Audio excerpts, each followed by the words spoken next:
নমস্কার বন্ধুরা, আর জি কুকিং চ্যানেলে আপনাদের সবাইকে স্বাগত। আজকে নিয়ে হাজির হয়ে গেলাম দারুণ সুস্বাদু ট্যাংরা মাছের ঝোল রেসিপি নিয়ে। তো চলুন শুরু করা যাক। আমি এখানে ট্যাংরা মাছ কেটে ধুয়ে পরিষ্কার করে লবণ হলুদ মাখিয়ে রেখেছি। এবার একটা কড়াই গরম করে দিয়ে দেব তেল। আমি তেলটা একসাথে দিয়ে দিচ্ছি। তেলটা গরম করে এখানে দিয়ে দেব কিছুটা বিউলির ডালের বড়ি। বড়িগুলোকে নেড়ে চেড়ে বেশ লাল লাল করে বড়িগুলো ভেজে উঠিয়ে নেব। আর এই বড়িগুলো আমার বাড়িতে বানানো বড়িগুলো ভেজে নিয়েছি। এখন বড়িগুলোকে উঠিয়ে নেব। বড়িগুলো উঠিয়ে নিয়ে এই তেলের মধ্যে লবণ হলুদ মাখানো মাছগুলো দিয়ে দিলাম। মাছগুলোর এক পিঠ ভাজা হলে আরেক পিঠ উল্টে দেব। উল্টে পাল্টে মাছগুলো ভেজে নিতে হবে। দেখুন মাছগুলো এক পিঠ উল্টে দিয়েছি আর উল্টে পাল্টে মাছগুলো ভেজে নিয়েছি। মাছগুলোকে তেল ঝরিয়ে উঠিয়ে নেব। এখন এই তেলের মধ্যে দিয়ে দেব কেটে রাখা বেগুনগুলোকে দিয়ে সামান্য একটু হলুদ দিয়ে প্রথমে বেগুনগুলোকে ভেজে নেব। প্রথমে আমি লবণ দেব না, তাহলে বেগুনগুলো নরম হয়ে যাবে। বেগুনটাকে হালকা করে ভেজে নিয়ে আমি এখানে লবণ দিয়ে বেগুনটাকে লাল লাল করে ভেজে নেব। এতে করে বেগুনের মধ্যে লবণটাও ঢুকবে, বেগুনটা খেতেও বেশ ভালো লাগবে। বেগুনটার বেশ লাল লাল করে ভেজে নিয়েছি। এখন বেগুনটাকে উঠিয়ে নিতে হবে। বেগুনটাকে উঠিয়ে নিয়ে এই তেলের মধ্যে ফোড়নে দেব হাফ চামচ কালো জিরে। ফোড়নটা ভাজা হলে কেটে রাখা আলু দিয়ে দিলাম। বেশ আমি লম্বা লম্বা করে আলুগুলো কেটে নিয়েছি। আলুগুলো নাড়াচাড়া করে বেশ লাল লাল করে ভেজে নেব। আলুটা ভাজা হতে থাক, ততক্ষণে মশলা করে নেব।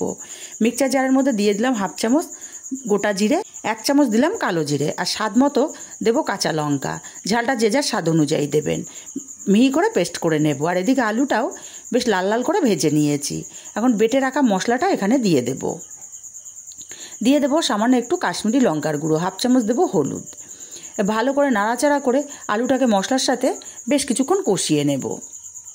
মিনিটখানেক সময় নিয়ে আলুটাকে কষিয়ে নিয়েছি। এবার এখানে দিয়ে দেবো স্বাদ মতো লবণ আর একটা টমেটো কেটে রেখেছিলাম, টমেটোটা দিয়ে দিলাম। আমি এখানে বড় সাইজের একটা টমেটো ব্যবহার করেছি। আরও কিছুক্ষণ সময় মশলার সাথে আলুটাকে কষিয়ে নিয়েছি। এখন দিয়ে দেবো পরিমাণ মতো জল। আমি যেহেতু ঝোল করব, আর এইরকমভাবে মাছের ঝোল রান্না করলে স্বাদ কিন্তু হয় অসাধারণ।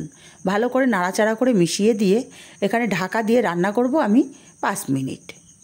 5 মিনিট পর ঢাকাটা খুলে নেব আর নাড়াচাড়া করে দিয়ে দেখে নেব আলুগুলো সেদ্ধ কেমন হলো। আলুটা সুন্দর মতো সেদ্ধ হয়ে গেছে। এখন এখানে দিয়ে দেব ভেজে রাখা মাছগুলো আর দিয়ে দেবো ভেজে রাখা বড়িগুলো। বেগুনটা কিন্তু আমি এখন ব্যবহার করছি না। ভালো করে নাড়াচাড়া করে মিশিয়ে দিয়ে ঢাকা দিয়ে আমি আরও 5 মিনিট রান্না করে নেব। এতে করে মাছ বড়ি সুন্দর মতো সেদ্ধ হয়ে যাবে। 5 মিনিট পর ঢাকাটা খুলে নেব। ঢাকাটা খুলে নিয়ে এবার এখানে দিয়ে দেব ভেজে রাখা বেগুনগুলো আর দেব 2টো কাঁচা লঙ্কা। ভালো করে নাড়াচাড়া করে আমি আরও 2 মিনিট ফুটিয়ে নেব। এতে করে বেগুনগুলো পুরোপুরি সেদ্ধ হয়ে যাবে। 2 মিনিট আমি ফুটিয়ে নিয়েছি। দেখুন পারফেক্টভাবে আমার মাছের ঝোলটা রেডি হয়ে গেছে। রেসিপিটা কেমন লাগলো কমেন্ট করে জানাতে ভুলবেন না। ভালো লাগলে কাছের আত্মীয় স্বজন বন্ধু বান্ধবের কাছে শেয়ার করতে ভুলবেন না।